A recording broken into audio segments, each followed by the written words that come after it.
At one point in his life, he might have cared that he was sleeping in Neville Longbottom's adolescent bed, but he'd endured so many insults to his dignity, this one hardly ranked.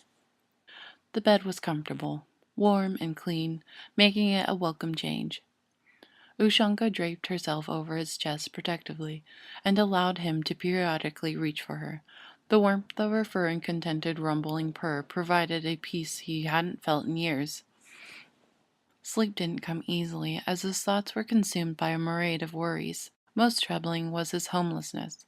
The house had been little more than a Shungat hovel. When it was his primary residence, he stayed away rather than mope about in the cheerless place, but it held his lab, and without a lab he had no livelihood. It set his plans back significantly. He had sworn to the ministry that he had a home to go to, and a source of income as a requirement of his release. He had very few friends, an understatement to be certain, but Severus did have friends. He wasn't antisocial, just choosy about who he socialized with. On one hand, he could list the number of friends who would probably still talk to him, but he had no idea if any of them would take him in. Minerva had a penchant for taking in strays, but that relationship wasn't bound to last. The catfights would be epic. Harry might be good for a night or two, but Ginny was expecting another child. Severus would quickly become an inconvenience. Lucius wouldn't have it. When they'd been awaiting trial together, Lucius had made it perfectly clear. He had turned over a new leaf in his life, and had become a thoroughly reformed wizard. That meant that neither he nor anyone in his family consorted with the likes of Death Eaters. Despite being considered a hero by some, namely Harry Potter, the bravest man he ever knew, Severus mentally snorted, he'd become just another liability to Lucius's image, and that was that.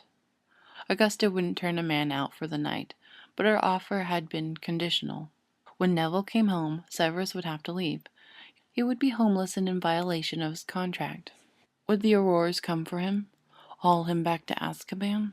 Unconsciously, his eyes darted across the unfamiliar room, peering into shadows as his fears took form. There had been a time when his boggart had been a werewolf. Silly in hindsight. He'd faced werewolves. They fell to his wand with ease.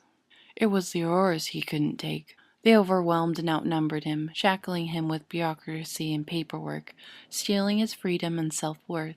The unmerciful arms of the Ministry Justice were more damning than the soul-sucking dementors they employed.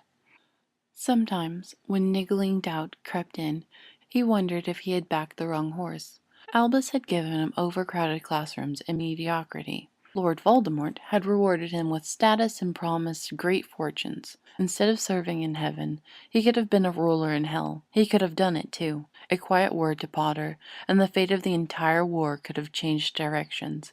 Severus never gave voice to that thought. He'd be rebranded a Death Eater, and his fate would be sealed. At the moment, he was being given a second chance, small as it was, and he was determined to seize it with both fists. Before drifting off, his thoughts briefly turned to Hermione Granger. He had many more pressing headaches to worry about than the curious family connection, though if she were kin, it was a shame.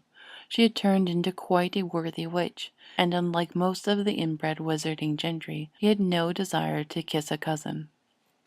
He left Azkaban feeling too old, with only his robes reeking of mold. The color was right, the color of night, and his pockets stuffed with Potter's gold.